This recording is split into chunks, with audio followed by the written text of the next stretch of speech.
Hi everybody, welcome to our week 4 lecture where we're going to start talking about some other European influences in North America and then get to the 7 Years' War. Okay, so Europeans had been accessing the area we know as Canada for a long time, so by the 1530s. And these Europeans were making voyages back and forth to the area, hunting whales mainly, and then staying around in the area to process those carcasses. So making many trips. As you can see, by 1580, they were making about 20,000 trips a year, different European nations. And this meant that by that time, 1580, late 1500s, more Europeans were going back and forth to Canada than Spain was going to their colonies. So a lot of action in that Canada area. So another aspect about being in this North America area is hunting for furs.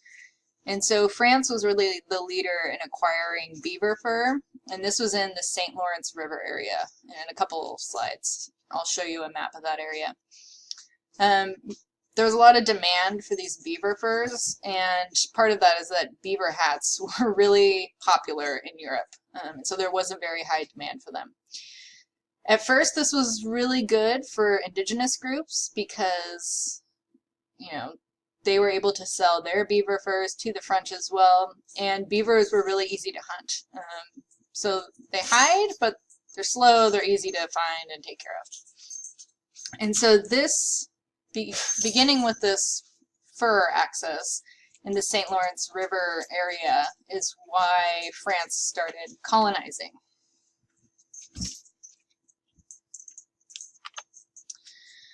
Okay, so some effects of this trade. So European goods were highly prized for the native populations, and initially they would repurpose these European goods for other things. So they would take, like, let's say a tea kettle and break down the parts and use them as tools or craft them into jewelry. And then eventually those items started being used as they were designed. So using them as a tea kettle, using European clothes as they came instead of breaking them down for the fabric. And then, having access to this metal and these European clothing items, and eventually guns, so we'll talk about that too, was a status symbol. So it did show other people that you were powerful if you had European goods. So there did start to be a rivalry. The major rivalry in this area, but the St. Lawrence River, was the Iroquois groups versus the Huron. And so by the 1570s, there was definite warring between these two groups, largely over access to European goods. Hurons had most control of the trade at this time. They also had brass arrowheads. So they had gotten brass from the Europeans and used that with their own weaponry to create a more powerful weapon. And that definitely gave them an edge over the Iroquois because they still had stone weapons. In addition, the initial guns that the Europeans had were somewhat inferior to the bows and arrows because they were inaccurate, they were heavy. When it was raining or even fairly wet out, sorry, you hear all those dog noises in the background, they're playing around. They couldn't be operated in wet climate. And so in the 1600s, when they finally got flintlock rifles, they were lighter, they were more accurate, and they had a longer range than a bow. And so the flintlock rifles did change things. And when the Europeans were using them, the smoke and the noise that they produced really induced terror in some of the native groups that were not used to that. So groups with access to those later rifles did have an advantage as well. And so these groups that were focusing on trading furs really just started focusing on furs. And so less effort went into agriculture and hunting and gathering, and they were just focusing on getting those furs and trading them to the Europeans. So they started using some better weapons, and then using those better weapons that they got from trade, they started raiding other groups who didn't have access to those, taking their furs, and then they ended up overhunting beavers. And because they were so dependent on getting these beaver furs and trading them, and they stopped focusing on other skills, you know, when the beaver fur ran out, it wasn't good. Their population did take a hit. So that was within a few decades. The beaver furs were really hard to come by. Okay, so New France.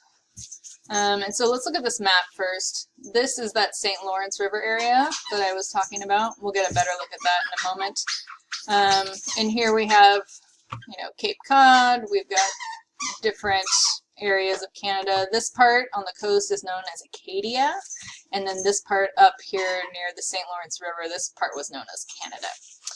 So in 1603 is when Pierre de Gois received a 10-year monopoly on the fur trade, which is a really powerful thing to have because those furs were so lucrative. And he had that monopoly in Acadia and the St. Lawrence area of Canada. And his business partner, Samuel de Champlain, he was making all these voyages along the coast and charting it for France, claiming different areas. But also while he was on these voyages, he was making different alliances with the native populations he was encountering. 1608, we have the Quebec City founded, and this was founded on top of an abandoned Iroquois town. One of the main alliances, really the main alliance that France got out of this was with the Hurons. And so one method in which he was able to really secure that alliance is when in 1609 he was asked to help attack the Mohawks, who were part of the Iroquois League. And so Champlain joined this battle. He brought a musket, and even though the musket was not accurate, he got pretty lucky, and he killed 3 of the Mohawks there. The rest of those people fled because they were unfamiliar with guns, and it freaked them out. And so this really secured an alliance with the Hurons for his participation in that. And then in 1615, again, he joined another attack, which really cemented that alliance. They did have other alliances with, France did with different native groups, but the Huron group was the main alliance. So let's look at that. So Champlain, you know, he's the one forming these alliances. He wanted more French settlers to come in and to solidify this relationship. And so one of his methods was to have French men and boys go live in the Huron towns to build relationships, to learn their language, to learn their customs. And this is a little different than what England was doing. They weren't so keen on learning about the native population as they were into turning the native population into Europeans. One thing that Champlain did that is questionable is that he insisted all of their trading partners allow Jesuit missionaries into their towns. So he did force Catholicism on these people, and it was kind of tolerated but not accepted necessarily. And so the reason that, let's jump down here just a minute, why he was forcing these missionaries on trading partners was that France ran out of funding. And so one thing that European powers would do, and Spain did this as well, is when they ran out of funding, they would turn to the Catholic Church, who had plenty of money, but they also wanted to convert people to Catholicism. And so that was a compromise that was made. We take the Catholic Church's money, but also allow these missionaries in. Hurons, you can see there's a depiction here, were especially difficult to Christianize. They were not interested. They notoriously did not want to have, you know, a religious conversion.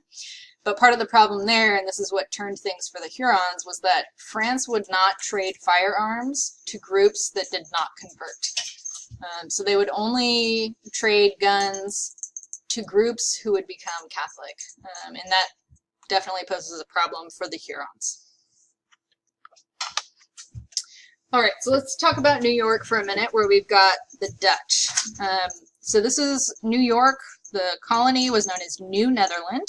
This is the Hudson River Valley. In 1609, the Dutch East India Company sailed up that river, searching for a water route to Asia. And along that path they traveled, they traded with different native groups. 1614, they set up a trading post at what is now Albany, New York, but this was Mohican land, and they called this post Fort Nassau. So settlers at Fort Nassau, like the French, allied with the local native populations. Oh, please. And in 1615, they joined the Mohawks and the Mohicans in raiding the Susquehannocks. So they had allied with the Iroquois, not the Hurons. And by the 1620s, they expanded, the Dutch did. They expanded into Long Island and into what we know as Delaware. And the Iroquois waged war on their rival groups to take captives and replace numbers.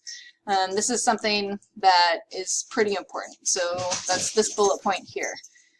When the Iroquois population was being depleted through war and disease and such, one way to strengthen their numbers was to go out and take other people and turn them into Iroquois. And so smallpox was the main disease that caused that, but there were others as well. And one thing that was different about the Dutch is they were one of the only groups of colonists that traded their allies firearms openly, heavily, just giving them guns. And so at this point, you know, the Hurons are not getting guns, but the Iroquois are getting guns from the Dutch and then later on from the English. And that is part of what turns this here. And the Hurons started declining because of that. So smallpox, but also some of their towns were being burned down or abandoned. About 2,000 or so were captured and became Iroquois. They also starved. There was a especially harsh winter in 1649. Okay. So Dutch expansion and then their decline. So in 1621, the Dutch West India Company was given a monopoly on commerce between the Americas, West Africa, and the Netherlands. And they were told to establish colonies, but they focused on Caribbean and South America because those areas had the more lucrative cash crops. They weren't really focusing on New Netherland. 1624, they did send colonists to New Netherland, and then 2 years later purchased Manhattan from the native population and established New Amsterdam for the Dutch, for Dutch native commerce. But this still was a low priority. So in like 1630, there were only 300 colonists, and then by 1664, it just becomes an English colony. So they're not focusing on this area. Okay, moving right along. I do want to talk about the Beaver Wars, which really don't have much to do with beavers, and we'll talk about that. So there were some major epidemics of smallpox in both 1633 and 1639, which ended up killing about half of the Iroquois population. And like I said, in order to replenish, they attacked other groups and took captives. And the peak of this, of these beaver wars they're called, but really it's to replenish their population. The peak was between the 1620s and 90s. But one other motivating factor for this was while they were taking captives, they also took beaver furs, hence the name Beaver Wars. And so the Iroquois really devastated the Hurons during this period, especially 1648 to 57. This is the ultimate peak of the Beaver Wars. The Hurons wouldn't convert, so they couldn't get guns from the French. And this did lead to people converting to Catholicism in the 1640s, but by that point it was pretty late. They were heavily wiped out by that point. So I just want to, hit this home again. The main goal of the Beaver Wars to build the Iroquois population through taking captives. So the main point is not the beaver furs, despite the name. The main point is replenishing Iroquois population.